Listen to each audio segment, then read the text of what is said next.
Hello বন্ধুরা, কেমন আছেন সবাই? আশা করি সবাই ভালো আছেন। তো বন্ধুরা, আজকে তোমাদের জন্য আবার একটা নতুন খবরের আপডেট নিয়ে চলে এসেছি, যেখানে পশ্চিমবঙ্গের বিধানসভায় দিশাহীন বাজেট পেশ করেছে। এমনটাই উপঢৌকনের মাধ্যমে নিজের অপদার্থতা ঢাকার আয়োজন করেছেন, এমনটাই মন্তব্য করেছেন বিরোধী দলনেতা শুভেন্দু অধিকারী।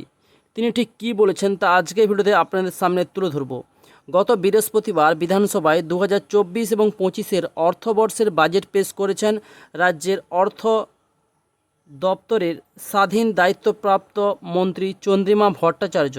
চলতি বছরে প্রায় 3,66,116 কোটি টাকা বরাদ্দের কথা বলা হয়েছে এবং সরকারি দপ্তরে প্রায় 5 লাখ চাকরির ঘোষণা করেছেন তিনি।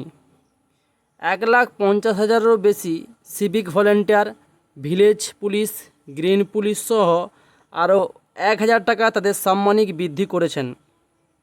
আলু চাষিদের সহায়তা, শস্য বিমায় প্রিমিয়াম বাবদ অতিরিক্ত 100 কোটি টাকা বরাদ্দ করা হয়েছে। এছাড়াও লক্ষ্মীর ভাণ্ডার 500 থেকে বেড়ে 1,000 টাকা করা হয়েছে। জনজাতি মহিলাদের জন্য ভাতা বাড়িয়ে করা হয়েছে 1,200 টাকা, অর্থাৎ জেনারেল ক্যাটাগরিদের জন্য 1,000 টাকা এবং কাস্ট যারা SC ST OBC তাদের জন্য 1,200 টাকা করা হয়েছে। এদিকে রাজ্য সরকার এই বাজেটে দিশাহীন বাজেট বলে খোঁচা দিলেন বিধানসভার বিরোধী দলনেতা শুভেন্দু অধিকারী। তিনি ঠিক কী বললেন? শুভেন্দু অধিকারী নিজের সোশ্যাল মিডিয়ায় পেজে লিখেছেন, পশ্চিমবঙ্গের বিধানসভায় এক দিশাহীন বাজেট পেশ করেছেন অর্থমন্ত্রী। না আছে রাজ্যকে আত্মনির্ভরতার সাথে সঞ্চালন করার দিকচিহ্ন, না রয়েছে কর্মসংস্থানের প্রচেষ্টা।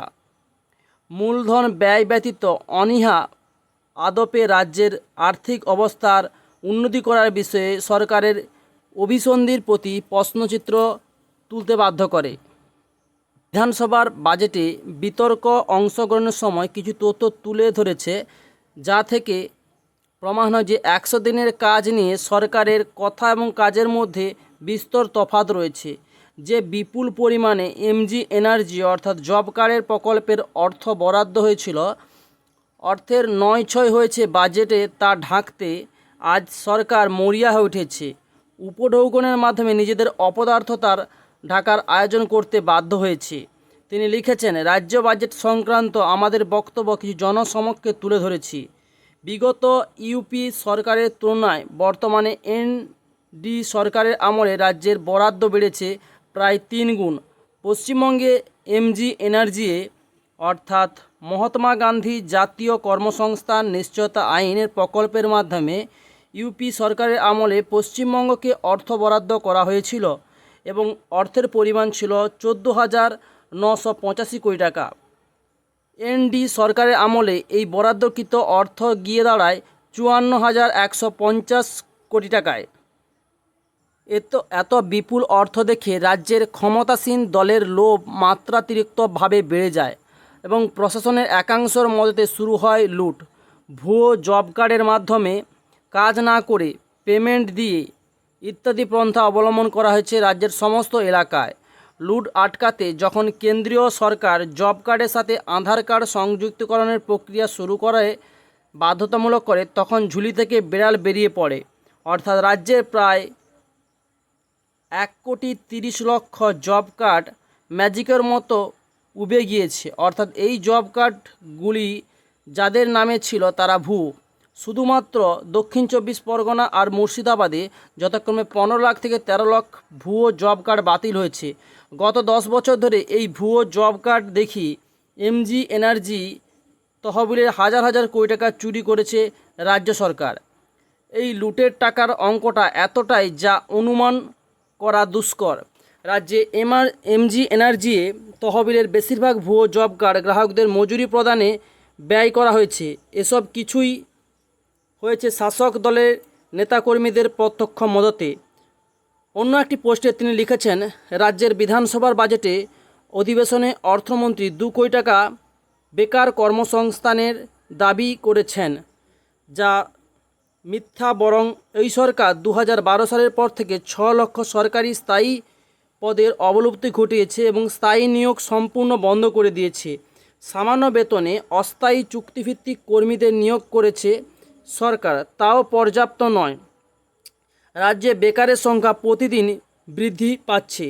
ফলস্বরূপ প্রায় 50 লাখ বেকার তাদের সংসার প্রতিপালনের জন্য পরিযায়ী শ্রমিক হিসেবে রাজ্যের বাইরে অন্যান্য রাজ্যে কাজ করছেন। 2021 সালে বিধানসভার আগে মুখ্যমন্ত্রী রাজ্যের বেকারদের ডবল ডবল চাকরির প্রতিশ্রুতি দিয়েছিলেন, যা আসলে তার তল্পিবাহক। সরকারি আমলদের জন্য যাদের অবসর নেওয়ার পর তিনি মোটা মাইনে দিয়ে সরকারি বিভিন্ন উচ্চ পদে বসিয়ে রেখেছেন। এদিকে মেধাযুক্ত বেকার যুবকরা কিন্তু চাকরি পাননি। অর্থমন্ত্রী তার জবাবি ভাষণে রাজ্য সরকারের অধীনস্থ সকল কর্মচারী সহ শিক্ষক, অশিক্ষক, কর্মী এবং সমস্ত পেনশন প্রাপকদের জন্য কেন্দ্রীয় হারে মহার্ঘ ভাতা 2015 সাল থেকে এরিয়ার ঘোষণা করেছেন। এই দাবি রেখেছেন। অসম সরকারের মতো মাতৃশক্তিতে 1000 টাকার পরিবর্তে 2500 টাকা দেওয়ার ঘোষণা করেন। এই দাবি রাখছি। এবং রাজস্থান সরকারের মতো 450 টাকার এলপিজি গ্যাস সিলিন্ডার দেওয়ার ঘোষণা করেছিলেন পশ্চিমবঙ্গ সরকার। এই দাবি রাখছি। উত্তরপ্রদেশের সরকারের মতো বছরে একটি করে গ্যাস সিলিন্ডার বিনামূল্যে দেওয়ার দাবি রাখছি।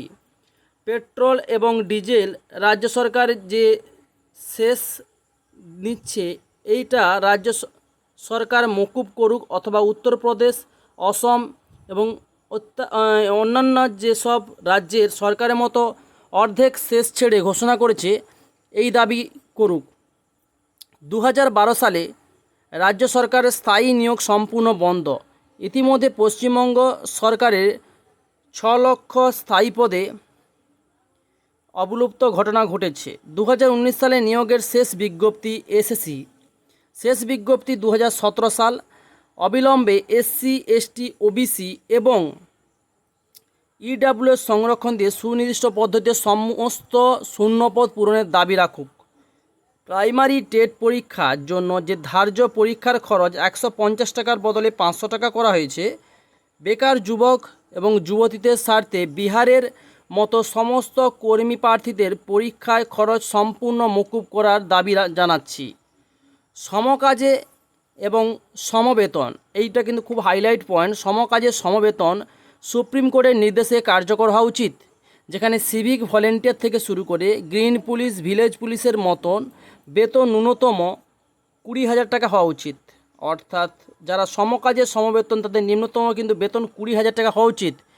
উড়িষ্যা, বিহারের মতো পার্শ্ব শিক্ষক, আংশিক শিক্ষক সহ সমস্ত অস্থায়ী চুক্তিভিত্তিক কর্মীদের স্থায়ীকরণের দাবি জানাচ্ছি। অর্থাৎ অস্থায়ী যে সমস্ত চুক্তিভিত্তিক কর্মচারী রয়েছে তাদের স্থায়ী করে দেওয়া হোক, এবং সমকাজে সমবেতন দেওয়ার অভিযোগও তিনি তুলেছেন যে তাদের মাইনে প্রতি মাসে বেতন হিসেবে 20,000 টাকা দেওয়া উচিত।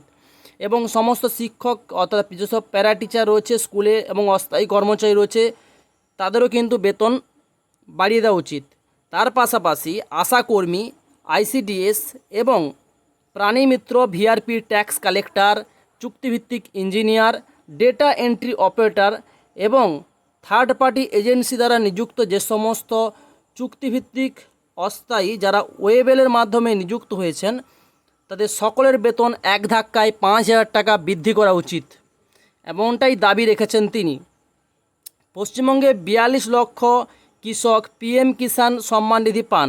এক্ষেত্রে মধ্যপ্রদেশের মতো কেন্দ্র সরকারি 6,000 টাকার সঙ্গে রাজ্যে সরকারে আরও 6,000 টাকা মানে 12,000 টাকা কৃষকদের প্রস্তাব দেওয়া উচিত, যেখানে কৃষকরা কিন্তু লাভবান হবে, অর্থাৎ প্রতি বছরে 12,000 টাকা পাবে। সেই সঙ্গে রাজ্য সরকার কৃষক বন্ধু প্রকল্পে 5,000 টাকাকে দ্বিগুণ করার দাবি রাখছেন কিন্তু। অর্থাৎ কৃষক বন্ধু প্রকল্পে যারা 5,000 টাকা পান তারা কিন্তু 10,000 টাকা পাওয়া উচিত। বিধায়ক এলাকা উন্নয়ন তহবিলে 60 লক্ষ টাকার পরিবর্তে 2 কোটি টাকা করার দাবি জানাচ্ছেন। এবং রাজ্যের কিছু কিছু সংবাদ মাধ্যমে দাবি করেছে লোকসভা ভোটের আগে জনমোহিনী বাজেট পেশ করেছে রাজ্য সরকারের লক্ষ্মীর ভাণ্ডার, civic police, green police, village পুলিশের ভাতা বাড়ানো এবং অর্থমন্ত্রী চন্দ্রিমা ভট্টাচার্য একাধিক জনমোহিনী প্রকল্পের ঘোষণা করলেও কিভাবে আয় হবে সেটার কোনো নির্দিষ্ট দিশা দেখাননি তিনি। ফলে এই বিপুল পরিমাণে অতিরিক্ত ব্যয় কোথা থেকে হবে তা এখনও কিন্তু স্পষ্ট হয়নি। অর্থাৎ ভোটের আগেই এই সমস্ত দাবি পূরণ হবে কিনা সেটা কিন্তু এখনও পর্যন্ত জানা যায়নি। এবং সমস্ত কিন্তু চুক্তিভিত্তিক কর্মচারীদের খুব শীঘ্রই সমকাজে সমবেতন দিলে প্রতিটি কর্মচারী বেতন এক ধাক্কায় 20,000 টাকা মতো হয়ে যাবে। তো আজকে ভিডিও কেমন লাগলো সেটা কমেন্টস বক্সে অবশ্যই কমেন্টস করে জানাবেন। ভিডিও যদি ভালো লাগে ভিডিওতে অবশ্যই লাইক শেয়ার এবং সাবস্ক্রাইব করতে ভুলবেন না। তো thanks for watching my video.